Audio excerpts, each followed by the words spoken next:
학부모님께 교권 보호에 대하여 말씀드릴 강사는 의정부중학교 교감 이덕준 인사 올리겠습니다.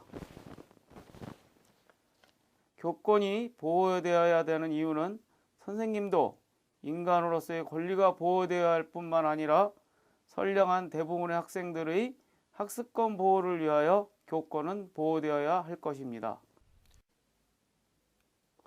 본 연수에서는 첫째, 학생에 의한 교권 침해를 알아보고 두 번째는 일부이지만 학부모님의 교권 침해 사례를 생각해보며 세 번째는 학부모님의 고충이나 어려움을 해결하는 방법에 대해서 안내하겠습니다.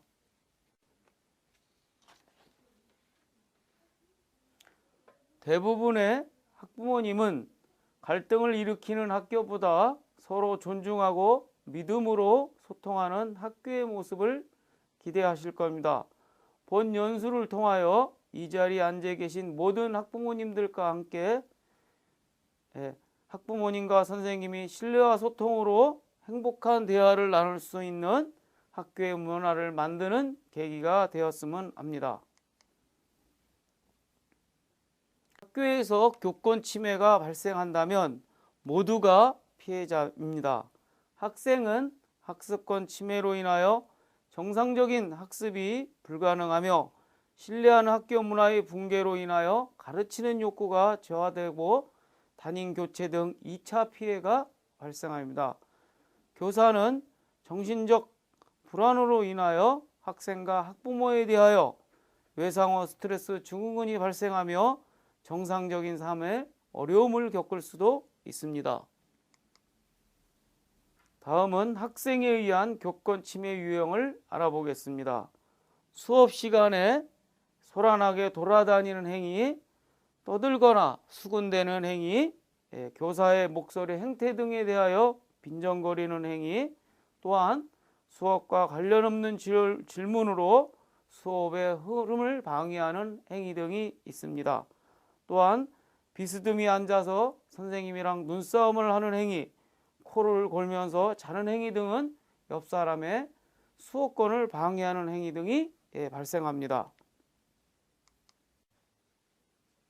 이러한 교권 침해는 교사를 폭언이나 폭행할 경우에는 소속학교, 학교생활인권 규정에 의하여 학교 내 봉사, 사회봉사, 출석정지, 퇴학처분에 이르렀음은 물론 이와 학교처벌과는 별도로 모욕죄나 상해죄가 성립되어 형사처벌을 받을 수도 있습니다.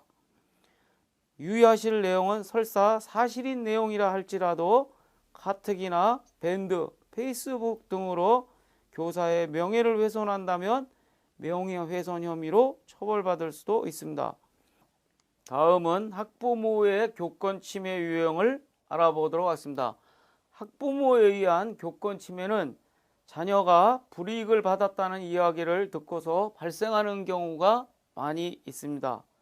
특히 학부모님이 교사에게 폭언이나 폭행하는 경우나 또는 사이버상에 선생님의 좋지 않은 내용을 카톡이나 밴드 등을 통하여 유포하는 경우, 또한 사생활 등을 다른 학부모에게 소문을 내는 경우, 또 한 경우는 네 번째 유형으로는 수업의 형태 등 생활지도 등을 비하하는 내용을 유포하는 경우가 있겠습니다.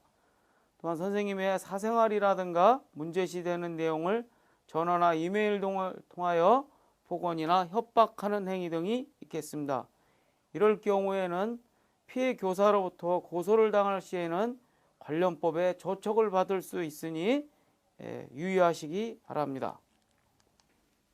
다음은 교사의 업무를 방해하는 교권 침해 유형에 대해 알아보도록 하겠습니다. 자신의 자녀를 미워한다는 이유로 학부모님이 교무실, 교실에서 교사를 대상으로 폭력을 행사하거나 학급의 기물을 파손하는 경우에는 선생님이 원하지 않아도 형사처벌의 대상이 될 수 있습니다. 또 하나의 경우는 시험 출제 경향의 요구, 수행평가 점수를 올려달라는 행위, 생활기록부의 부당한 정정, 기록 요구 등은 수용이 되지 않고 있습니다. 안전사고 피해 시는 학교 안전공제나 소송을 통해서 해결하셔야지 혹은 돈을 직접 가져오라는 등의 학부모의 부당한 요구는 협박죄로 고소당하시면 역으로 어려움을 겪을 수도 있습니다. 다음에 학부모님의 고충을 지혜롭게 해결하는 방안에 대하여 말씀드리도록 하겠습니다. 발표에서 제외되거나 연속적으로 뒷자리 앉기, 수행평가 시 불이익 등 내 자녀만 불이익을 받는다고 느끼실 경우에는 가장 중요한 것은 내 자녀의 이야기를 정확하게 확인하신 후에 주변 친구들과 확인하시고 교감 선생님과 대책을 합의하시는 지혜로운 대처가 필요하며, 이럴 경우에도 학부모님의 민원이 해결되지 않을 경우에는 지역교육청의 담당 장학사에게 도움을 요청하시면 되겠습니다. 두 번째는 진학 및 진로지도부실, 수업부실, 학교생활기록부 등의 등재부실과 관련된 내용입니다. 이런 거에 대해서 학부모님들이 어려움을 겪으실 경우에는 관련 사항에 대해서 객관적 증빙 자료를 확보하신 이후에 관련 규정 및 지침 등을 확인하시고 선생님 또는 교감 선생님과 상담을 하시고, 이럴 경우에도 민원이 해결되지 않는다면 지역교육청의 담당 장학사님께 도움을 요청하면 되겠습니다.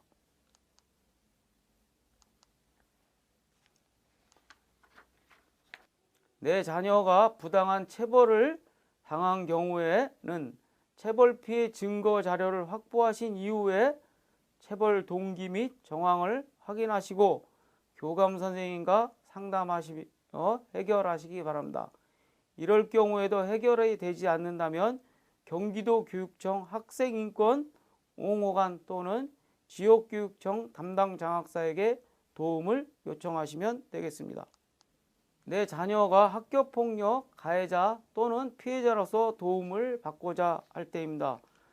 먼저 내 자녀가 학교폭력 피해를 당했을 경우에는 피해 사실을 학교폭력 책임 교사에게 증거물과 함께 신고하여 주시고 학교폭력대책자치위원회에 출석하셔서 피해 사실을 정확하게 말씀해 주셔야 합니다.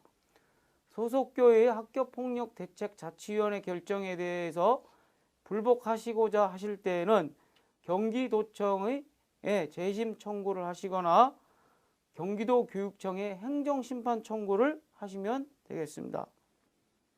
두 번째는 내 자녀가 학교폭력 가해자라 몰려서 억울하실 경우에는 내 자녀에게 유리한 진술을 작성하셔서 학폭위에 출석하셔야 됩니다.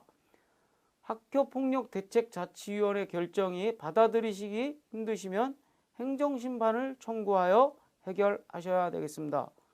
아울러 학부모님으로서 법령에 대하여 잘 모르시면 학교폭력대책자치위원회에 출석하시기 이전에 지역청 담당장학사와 면담하시면 되겠습니다. 내 자녀가 학교 교육활동 중에 안전사고를 당하였을 때 관련 교사에게 화를 내시는 것보다 합리적인 절차에 대해서 알아보시는 것이 중요하겠습니다. 학교 측으로부터 보상 조치에 대한 설명이 없었을 경우에는 학부모님이 소속 학교 안전공제 담당자에게 피해보상 청구를 요구하시거나 또는 경기도교육청 학교안전공제에 직접 청구하셔도 되겠습니다. 우리 모두 학교 공동체 구성원으로서 학부모로서 궁금한 정보를 요구하실 권리가 있겠습니다. 아울러 권리가 있는 만큼 선생님이나 다른 학생들의 권리도 존중하셔야 합니다. 권리는 다른 사람의 권리를 침해하지 않는 범위 내에서만 인정이 됩니다. 내 자녀의 행복을 위한 교권보호는 서로에 대한 존중입니다. 감사합니다.